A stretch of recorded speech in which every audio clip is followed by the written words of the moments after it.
नक्षत्र न्यूज में हम दिखाते हैं खबर तो हमारी खबर का होता है असर। बालू के अवैध कारोबार पर हमारी खबर की गूंज विधानसभा में सुनाई थी, जहां बीजेपी विधायक कुशवाहा शिवपूजन मेहता ने अवैध बालू खनन का मुद्दा उठाया। इस मुद्दे पर बीजेपी विधायक नवीन जायसवाल ने भी उनका साथ दिया। नक्षत्र न्यूज में 1 दिसंबर को हमने ऑपरेशन पीला सोना का काला धंधा स्टिंग ऑपरेशन दिखाया था। बालू के अवैध कारोबार पर हमारी खबर का असर हुआ है। झारखंड विधानसभा के शीतकालीन सत्र के तीसरे दिन बीजेपी विधायक कुशवाहा शशि भूषण मेहता ने सदन में अवैध बालू खनन का मुद्दा उठाया। जैसा कि हमारी रिपोर्ट में भी बताया गया था, इस अवैध धंधे में सीओ, डीएमओ के अलावा थानेदार की भी संलिप्तता की आशंका जताई जा रही है। सदन में शशि भूषण मेहता का आरोप भी यही था कि अब थाने से अवैध बालू के कारोबार का संचालन हो रहा है। आइए हम आपको सुनवाते हैं शशि भूषण मेहता का सदन के फ्लोर पर लगाया गया आरोप और मंत्री योगेंद्र प्रसाद का इस पर जवाब। विधानसभाओं में होगा, बाकी विधानसभा पलामू में तो आती है। ये बालू का जो जितने भी ये है सप्लाई का काम है वो थाने को दे दिया गया। थानेदार का काम है सो लॉ एंड ऑर्डर का नहीं रह गया, बल्कि जितने भी ऐसो ट्रैक्टर वाले हैं, बिचौलिए हैं, उन तमाम लोगों का सूची बना करके उनको बालू चलवाने का रह गया। और इसके साथ साथ जो भी बालू मिलना चाहिए काफी ऊंचे दामों पे मिल रहा है, और जो ब्लैक से मिल रहा है तो फिर ऐसो सरकार है उसको जो राजस्व मिलना चाहिए, जो सरकार के सिस्टम के अनुसार होना चाहिए, उसके अनुसार नहीं मिल रहा है। मैं सरकार से ये जानना चाहूँगा, मंत्री महोदय से जानना चाहूँगा आपके माध्यम से महोदय, ये क्या है आसानी से बालू है कम दाम पर मिलेगी, और या फिर है इसी प्रकार से ब्लैक में लोग ले करके अपना ये जो 300 रुपये मिलता था पहले ट्रैक्टर है बालू, और आज है 7,000 मिल रहा है, क्या इसी प्रकार चलेगा? इसको मैं जानना चाहता हूँ। माननीय सदस्य का जो पूरक विषय है वो पूरक विषय को छोड़कर अन्यत्र भी चले गया महोदय। उनका पूरक विषय हम बोल देते हैं महोदय, जवाब भी हम दे देते हैं। उनका कहना है कि महोदय कि बालू घाटों की संचालन की व्यवस्था में एमडीओ का जो चयन किया गया है, जिसके चलते राज्य की बड़ी राशि का राजस्व का नुकसान हुआ है, ये उनका पूरक है महोदय।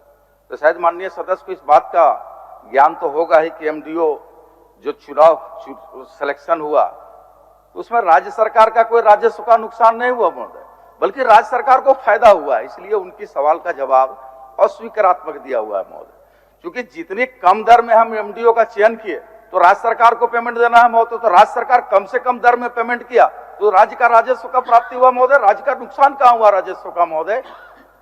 दूसरा खंड 2 में उनका जो है महोदय कि भाई 2017 के बनिस्पत अभी जो बालू के अवैध खनन हो रहा है, उत्खनन हो रहा है, चोरी होगा, जितना राज्य को राजस्व नहीं मिलता है उतना अन्य लोगों को राजस्व मिलता है। तो शायद इस बात का ज्ञान या बोध भी हम उनको करा दें माननीय अध्यक्ष महोदय आपके माध्यम से, कि हमारी सरकार दोनों हाथ लेकर के राज्य की जनता के प्रति कृत संकल्प है कि लोगों को पिछले विधानसभा में भी बालू कैसे मिले, इस दिशा में हमारी सरकार सुनिश्चित किया है महोदय। शशि भूषण मेहता के सवाल पर मंत्री जी के जवाब से नाखुश नजर आ रहे विधायक नवीन जायसवाल भी इस बहस में शामिल हो गए। झारखंड में किस जिले में, किस शहर में, किस गांव में 100 रुपया CFT बालू मुहैया होता है? आप सभी यहाँ माननीय सदस्य बैठे हैं, सरासर ये गलत है, नंबर 1। नंबर 2, जो 2025 का बालू का नीलामी का पॉलिसी है, वो ऐसा पॉलिसी पैकेज बना के है अध्यक्ष महोदय कि झारखंड का कोई भी आदमी वो बालू घाट का नीलामी में पार्टिसिपेट नहीं कर सकता है। फिर दिल्ली और मुंबई के लोग आएंगे।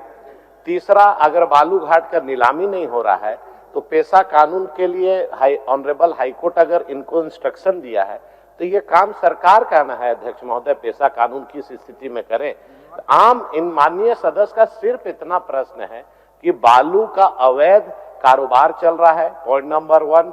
दूसरा, बालू आम जनता को, गरीब को, अबुआ आवास हो, प्रधानमंत्री आवास हो, अपना घर मकान बनाना, किसी को अध्यक्ष महोदय 100 रुपया CFT मतलब ट्रैक्टर 200 रुपया में 200 CFT होता है। तो आज इतने बड़े सदन में इस तरह का गुमराह करने वाली बात अगर माननीय मंत्री करेंगे तो कोई भी सदस्य को पीड़ा होगी, और ये पूरा झारखंड देख रहा है कि कि 100 रुपया CFT में कहाँ मिल रहा है। बालू पर बहस का तीसरा राउंड भी चला। आइए आपको सुनाते हैं विधायक शशि भूषण मेहता और मंत्री योगेंद्र प्रसाद के बीच बालू पर बहस का राउंड 3। ये 325 बालू घाटों का झारखंड में नीलामी हो चुका है, 100 रुपये CFT उपलब्ध है, हम लोग सुन लिए। लेकिन पलामू में कितना कौन कौन घाट है जो 100 रुपया में मिल रहा है, थोड़ा उसकी सूची उपलब्ध करा दें। एक नंबर।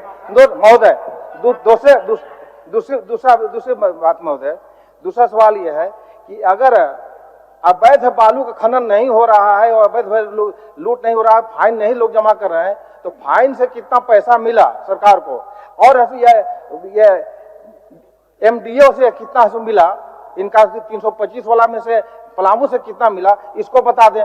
हम समझते हैं कि ये दुगना है तो फाइन से मिला, इसलिए कि प्रतिदिन ऐसी है, और ये आंकड़ा वाला बात है सो हवाई है, इसके अलावा कुछ नहीं है। हम सरकार से ही मांग करना चाहते हैं कि पलामू में जितने बालू है सो अभी बिहार से आ रहे हैं, यूपी से आ रहे हैं, ऊंचे दाम पर 35,000 रुपया में एक हाईवा मिल रहा है, उसको आप बंद करवाएं और आसानी से इजी वे में लोगों को 400-500 रुपए तक जो इससे पहले मिलता था ट्रैक्टर बालू उपलब्ध कराने का काम करें महोदय। और जितना है सो कहिए कि लूट मचा हुआ है गाँव में, ऐसे कई थानों में, थाना का ऐसे कहिए कि एक काम रह गया है, उसको बंद करने का काम करें, उसको ऐसा नकल कसने का काम करें। एक अंतिम पूरक आया है महोदय कि राज्य में जो 274 हमने कहा कि 100 रुपया में 100 CFT बालू मिल रहा है गाँव में, तो कह रहे हैं कि पलामू में कहाँ मिल रहा है, कितने घाट है। मैं आंकड़ा बता देता हूं महोदय उनको कि पलामू में 71 घाट है महोदय, सबसे बेसी राज्य में पलामू में ही 71 घाट है,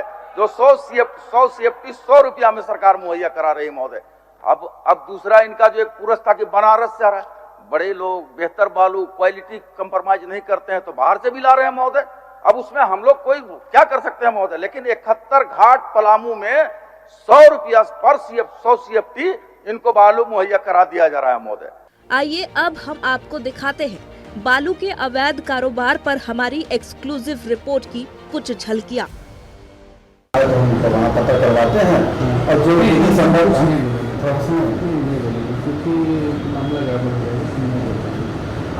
फॉरेस्ट का भी अपना काम है, हर चीज हर डिपार्टमेंट का एक अपना अपना जुरिडिक्शन है। ऐसे हम जा सकते हैं, लेकिन फॉरेस्ट एरिया अगर पूरा पक्का है तो उसमें हम कुछ कार्रवाई नहीं कर सकते। वाह जी, DMO साहब को रेस्ट्रिक्शन का ख्याल आया। अच्छा आया, उसके लिए आया जो बालू के लिए नदी ही खा रहा है। बाकी तो आप जान ही रहे हैं, तो पूरा कॉरिडोर बन चुका है, बालू कोयला। अच्छा। और ये जो ईंट भट्टा है इस सब का समय तो DMO से लिया जाए ना। DMO सर आपने बता देंगे कुछ विशेष? वही है सर कि जो भी चल रहा है वो अवैध है कि नहीं, आप लोग के पास क्या उसका जानकारी है, यही सब। बाकी जो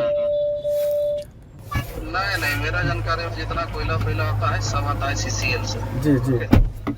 बाकी आप साथ में बैठिएगा, बात करिएगा तो कुछ बात जरूर पॉजिटिव बात होगा। अच्छा। नक्षत्र न्यूज की सुपर एक्सक्लूसिव कवरेज से खलबली तो है ही, बुडबू में काले धंधे से हमने जिस तरह पर्दा उठाया है, उफान तो मचा है। अध्यक्ष महोदय, अगर बालू की बात करें तो वो तो सरेआम है, सब अपनी आंखों से देखते हैं। एक दो अधिकारी ईमानदार होंगे तो भाई उनको जोहार होगा।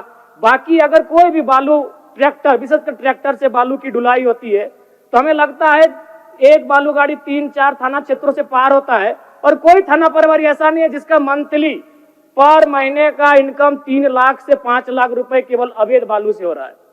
अतः सरकार को मैं मानता हूं कि सरकार का खजाना खाली है, तो अगर खाली है तो इस प्रकार अगर लूट की छूट होगी, जो सरकार के खजाना में आना चाहिए था वो थाना प्रभारी के जेब में जाएगा, वो पदाधिकारियों की जेब में जाएगा। सदन में बालू पर सत्ता पक्ष और विपक्ष की बहस से एक बार फिर नक्षत्र न्यूज की रिपोर्ट पर सच्चाई की मुहर लगी है। आगे भी हम इसी तरह आपके भरोसे पर खरे उतरने की कोशिश जारी रखेंगे। रांची से नक्षत्र न्यूज के लिए सत्यव्रत किरण की रिपोर्ट। तो सत्यव्रत किरण का रुख करते हैं न्यूज रूम से। हमारे सहयोगी हमारे साथ लाइव जुड़ रहे हैं, जिन्होंने इस बालू के काले खेल को उजागर किया था, इसकी रिपोर्ट की थी। सत्यव्रत, आपने एक विसल ब्लोअर की तरह एक खबर दिखाई कि किस तरह से बालू का अवैध खेल चल रहा है। नक्षत्र न्यूज की खबर की गूंज आज सदन में भी सुनाई दी। तमाम वो विपक्ष के विधायकों ने इस मामले को उठाया और कितनी बड़ी समस्या ये झारखंड में, ये सरकार को बताने की कोशिश की। मीडिया ने अपना काम कर दिया, विपक्ष ने अपना काम कर दिया। क्या वजह है कि इस खेल पर कार्रवाई नहीं हो रही है और ये खेल बदस्तूर जारी है? देखिए, बिल्कुल सारिफ, हमने प्रमुखता के साथ यह खबर दिखाया था कि कैसे अपने राज्य में पीला सोना यानी कि बालू का जो है वो काला खेल चल रहा है। और इस पूरे खेल में राजनीतिक दल से संबंधित जुड़े हुए जो कुछ छुटभइये नेता हैं वो शामिल हैं। पदाधिकारी और स्थानीय प्रशासन के संरक्षण में यह पूरा खेल हो रहा है और हमने प्रमुखता के साथ इस खबर को इसलिए दिखाया था और हमने बताया था कि कैसे अपने राज्य झारखंड को हर महीने 300 से 400 करोड़ रुपए के राजस्व का जो है नुकसान हो रहा है। हमने दिखाया था कि कैसे कुछ लुटेरे जो हमारे राज्य के खनिज संपदा पर बुरी नज़र रखे हैं और कैसे जो है वो बालू की अवैध उठाई की जाती है, कैसे दिन के उजाले में हाईवा के माध्यम से बालू जो है वो एक स्थान से दूसरे स्थान ले जाया जाता है। और सारिफ, हमने यह भी कहा था कि अगर इस पूरे खेल में स्थानीय प्रशासन पदाधिकारियों की अगर मिली भगत ना हो तो शायद कोई भी व्यक्ति, कोई भी माफिया चाह कर भी एक मुट्ठी बालू या फिर एक ईंट जो है वो नहीं ले जा सकता। और आज आप देखिए कि नक्षत्र न्यूज़ के उस खबर पर मोहर भी लगी और नक्षत्र न्यूज़ के इस खबर का जो गूंज है, जिसका असर है, वो विधानसभा में भी देखने को मिला। पाकी विधायक एसबीपी मेहता ने इस सवाल को सदन में जो है वो बड़े प्रमुखता के साथ उठाया। जयराम महतो जो है वो लगातार इस बालू की समस्या को लेकर सदन में जो है वो बोलते हुए नजर आए। नवीन जायसवाल ने इस समस्या को जो है वो उठाया। तो नक्षत्र न्यूज़ की मुहिम जो है वो रंग लाई और आने वाले समय में कई और ऐसे बालू माफिया हैं, कई ऐसे प्रशासन के वरीय अधिकारी हैं जिनके संरक्षण में यह पूरा खेल चल रहा है, उनका भी नाम उजागर करेंगे। हमने अपने खबर के माध्यम से कई बालू माफियाओं का जो नाम है, उनके चेहरे से जो नकाब है वो हटाने की कोशिश की थी और हमारा मकसद यही था कि अपने राज्य को जो हर महीने 400 से 500 करोड़ रुपए के राजस्व का नुकसान हो रहा है, जो झारखंडियों के जेब पर डाका डाला जा रहा है, जो उनके हक और अधिकार को जाहिर तौर पर ये एक बड़ी समस्या है जो नक्षत्र न्यूज़ ने अपने सामाजिक दायित्व को समझते हुए इस खबर को उजागर किया और ये खबर वही समाप्त नहीं हो गई है। सत्यव्रत किरण मेरे साथ स्क्रीन पर आपको नजर आ रहे होंगे। सत्यव्रत किरण ने मुहिम की तरह, नक्षत्र न्यूज़ ने मुहिम की तरह इस बालू के अवैध खेल को लिया है और अभी बहुत सारी ऐसी जानकारी, बहुत सारे ऐसे लोग हैं जो उनके कैमरे में कैद हो चुके हैं और जल्द ही परत दर परत उन तमाम चेहरों को हम इसी स्टूडियो में बैठ के बेनकाब करेंगे। बहुत शुक्रिया सत्यव्रत, आपका तमाम बातचीत, तमाम जानकारियों के लिए।